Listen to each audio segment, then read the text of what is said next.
ध्रुवपदमपि यातो यति कृपातो ध्रुवोयम सकल कुशल पात्रम ब्रह्मपुत्रम नतास्मि। जयति जगति मायाम यस्य कायाधवस्ते जगति जयति मायाम। देखो भागवत जी के श्लोकों की मजा ये है, आप कहीं से भी उठा लो, कहीं से भी बोलो, पहला चरण बाद में बोलो, आगे वाला पीछे बोलो, कोई बाधा नहीं। और भागवत जी की मजा यह है कि भागवत जी को गाया भी जा सकता है। हम आगे गाएंगे और आपको भी गवाएंगे। जयति जगति मायाम यस्य कायाधवस्ते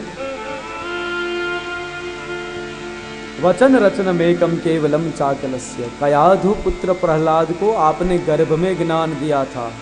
नारद जी महाराज ने कयाधु के बच्चे प्रहलाद जी को उदरस्थ ज्ञान दिए थे। नारद जी महाराज आप तो वो हो। ध्रुवपद मत, वो ध्रुव 6 साल का बच्चा क्या भगवान को पाएगा, पर नारद जी महाराज आपकी शरण में आया तो आपने उसको ध्रुवपद दिलाया।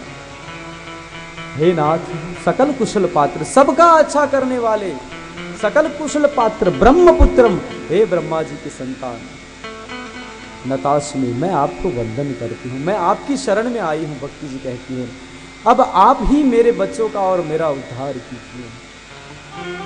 नारद जी कहने लगे वृथा खेदयसे बालो अहो चिंता तुरो कथा। श्री कृष्ण चरणाम्भोजं स्मर दुःखं गमिष्यति। वृथा खेदयसे बालो अहो चिंता तुरो कथम। आप क्यों चिंता करती है? श्री कृष्ण चरणाम्भोजम, भगवान श्री कृष्ण के चरणों का ध्यान करो। श्री कृष्ण चरणाम्भोजम स्मर, केवल स्मरण करने से क्या होगा? दुखम गमिष्यति, दुख चला जाएगा। कहने लगे और भक्ति तुम थोड़ी ना सामान्य हो, त्वं तो भक्ति प्रिया तस्य सतत प्राणतोधिका त्वया हुतस्तु भगवान् याति नीच गृहेषु। त्वं तो भक्ति प्रिया तस्य, हे भक्ति आप तो ठाकुर जी की प्रिय हो, उसकी प्राण हो। हमारे ठाकुर जी का प्राण ही भक्ति जी है। और त्वया हुतस्तु, आपके लिए तो ठाकुर जी किसी के भी घर आते हैं। त्वया हुतस्तु नीच ग्रह, किसके भी, जिसमें कोई संस्कार नहीं, जो वेद को नहीं मानता, उसके घर में भी अगर आप हो तो ठाकुर जी वहां तक आएंगे।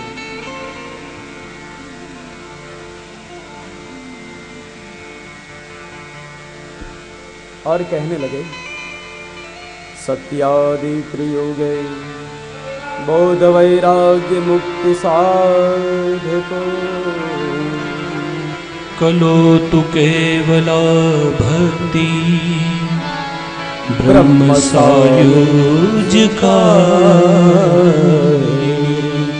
सत्यादि त्रियोगे, बोले सतयुग त्रेता और द्वापर में बोध, किसी को बोध देने से मुक्ति मिलती थी। बौद्ध वैराग्य, वैराग्य लाने से मुक्ति मिलती थी। बौद्ध वैराग्य मुक्ति साध को,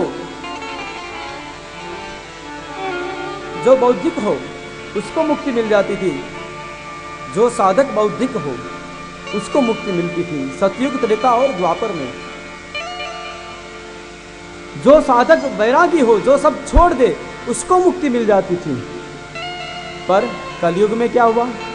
कलो तो केवला भक्ति, कलयुग में केवल भक्ति ब्रह्म सायुज्य कारिणी। भगवान के पद को प्राप्त करने के लिए कलयुग में केवल भक्ति ही काम आएगी। ना तो आपके योग काम आएंगे, ना तो आपके बोध काम आएंगे, ना तो वैराग्य काम आएगा। काम क्या आएगा? भक्ति महारानी जी काम आएगी। नारद जी महाराज ये सब कहने लगे और कहने लगे कि तुम्हारे बच्चे जो जीर्ण हुए हैं उनकी कलयुग में उपेक्षा हुई है, इसलिए जीर्ण हुए हैं। और इस समाज में न तपे धीर न वैदैश्च न ज्ञानेनापि कर्मणा हरिर्हि साध्यते भक्त्या प्रमाणम तत्र गोपिका। भगवान कैसे मिलते हैं, ठाकुर जी प्राप्त कैसे मिलते होते, द्वारिकाधीश हमें मिल कैसे जाते हैं। न तपे भीर न तप से मिलते हैं, न वैदश्च न वेद से मिलते हैं, न ज्ञाने नापि कर्मणा, न ज्ञान से मिलते हैं ठाकुर जी, नापि कर्मणा, कर्म से भी नहीं मिलते। कुछ लोग कहते हैं, ठाकुर जी ने कह दिया कि गीता जी में कर्मण्येवाधिकारस्ते मा फलेषु, तो कर्म करो बाकी सब छोड़ दो, ठाकुर जी मिल जाएंगे। ठाकुर जी ने गीता में दूसरा बहुत कुछ कहा है। हाँ,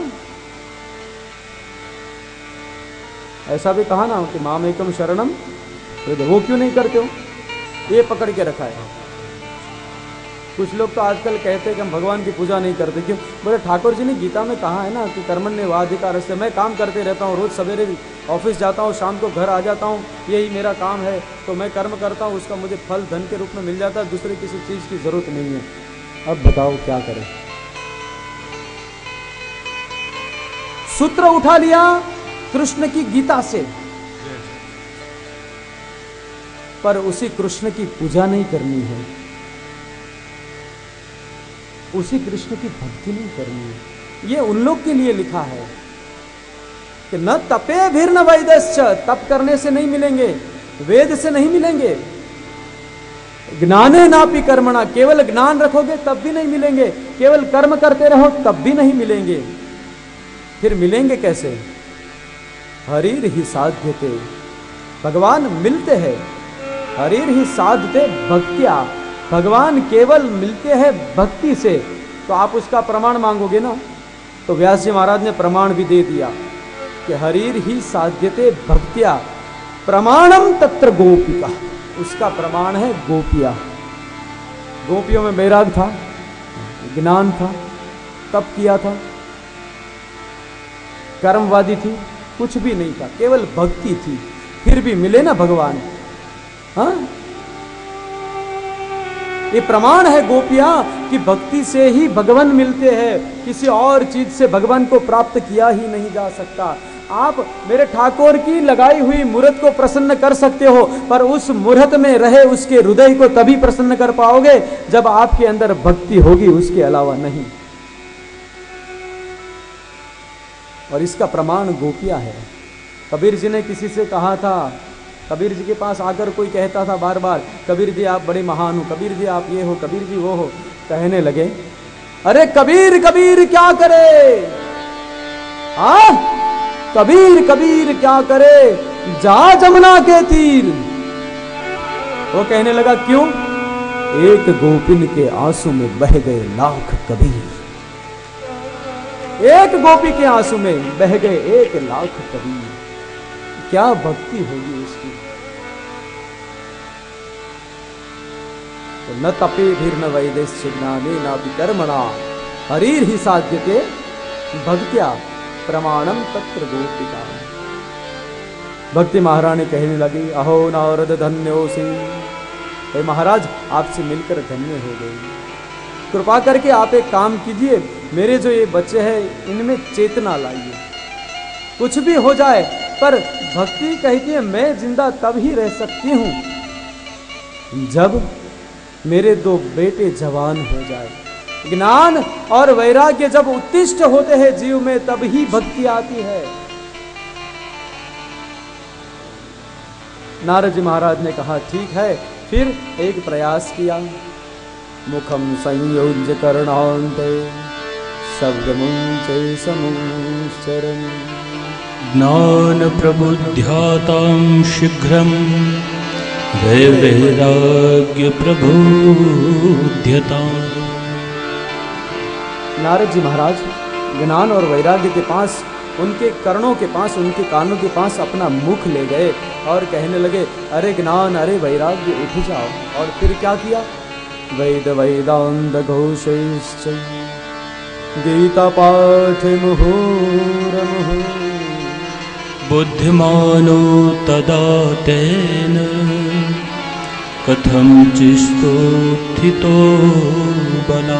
वेद वेदांत घोषेश्च गीता पाठेर विप्रभु मुहुर मुहुर।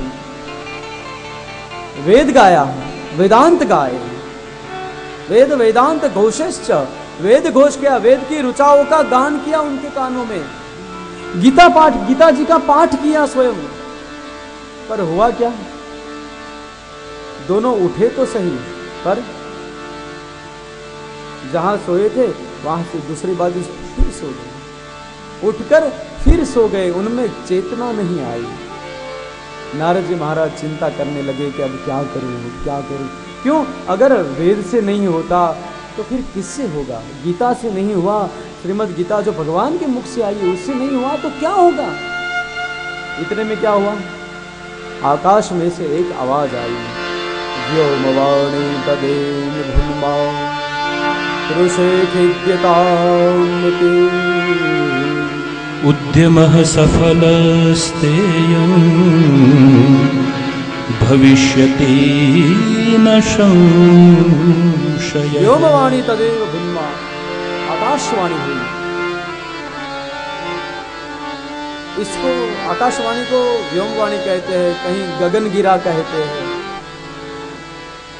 एक आवाज आई कि महाराज आप चिंता न करो। नारद जी महाराज, ये दोनों के अंदर चेतना आएगी। आपने जो उद्यम किया, जो परिश्रम किया, वो निष्फल नहीं जाएगा, वो सफल जाएगा और सफल होगा, उसमें कोई संशय नहीं है। नारद जी सोचने लगे पर होगा कैसे? इतने में दूसरी बार आकाशवाणी हुई, एतदर्थं तु सत्कर्षं सुरर्षे त्वं समाचरे तते कर्मा धास्यन्ति साधवः साधुभूषणः।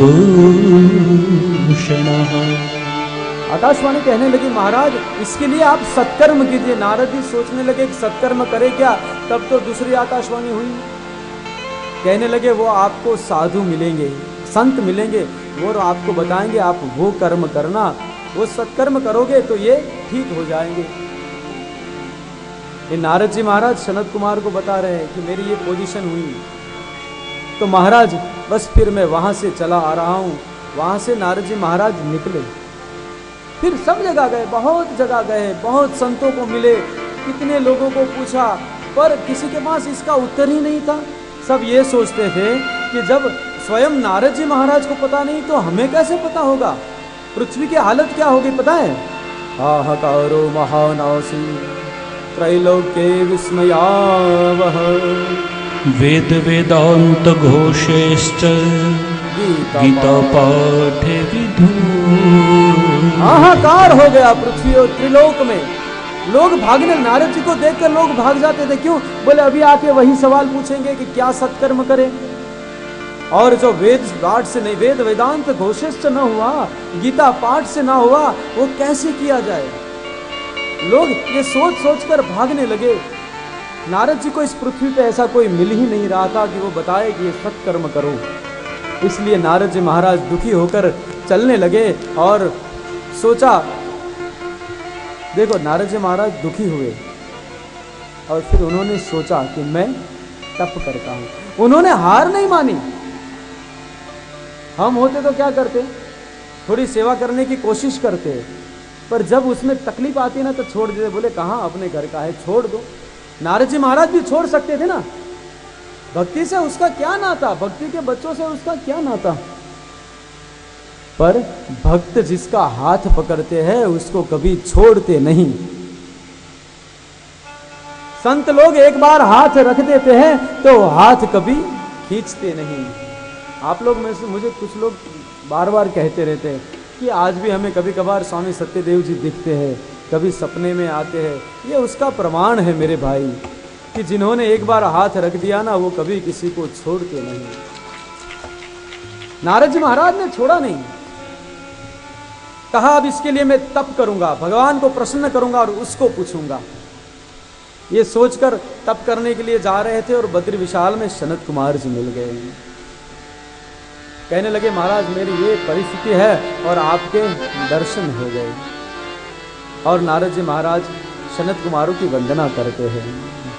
इदानीं भूरि भाग्येन भवद वीर संगमो भवत कुमारा ब्रवता शीघ्रं कृपा कृत्वा मपो। बोले महाराज मेरे बड़े भाग्य है कि आपके दर्शन हो गए। मैं ये दुविधा में हूं, मैं ये दुखी हूं, शायद मुझे आपसे उत्तर मिलेगा, आप मुझ पर कृपा कीजिए। ऐसा कहकर प्रार्थना करने लगे। प्रार्थना में शब्द कहे, पंचहायन संयुक्ता पूर्वेशामपि पूर्वजा सदा वैकुंठ नीलया हरि कीर्तन तत्परा। पंचहायन संयुक्ता, बोले आज भी आपकी आयु 5 साल की है। पंचहायन मतलब 5 साल के बच्चे के जैसा जिसका शरीर हो,